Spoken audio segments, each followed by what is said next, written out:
José Lobato declarava apoiantes Sirakatak, Leranan Timur mak amai da nebe halauknar, nudar comandante Força Armada Nian, nebe garante estabilidade Barai Timor.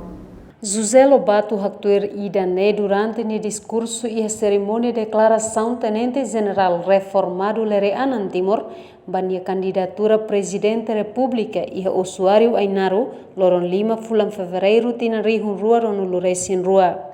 Ao meu respeito, a Maída deve luta 24 anos, servir a Ine, inahat nulu, resinhito. Itania a Maída deve halaunar no da comandante das Forças Armadas, deve garantir estabilidade raidane, a República Democrática de Timor-Leste, na parte Estado de Direito Democrático. Paulo Bolo, Tenente-General reformado, ao respeito Bolo na parte Tenente-General.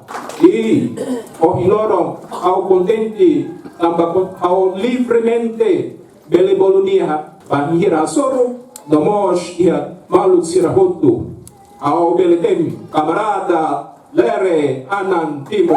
Nia explica. Presidente da República ida maneja crise hodiak também ia kotu kambrik falintil Força Defesa Timor-Leste FFDTL ne bele cair metim PNTL atu crise tina rihun ruaneng la bele acontece tang mak tenente general Leranan Timor nudar topu liderança ia FFDTL. Tot sirelatem bere diskuti malu bere tau malu la significa ia crai.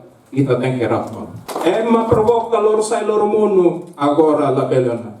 Mos, ao dia, também ita é presidente da República, nabe consegue manejar crise ne odilia, maka ita ne raine, akmatek napat. Ita ne presidente da República, bel haludane mos, também hakotu amri, valentil Força Defesa Timor-Leste, nabe bele cair na pating polícia, la bele hanesan 2006.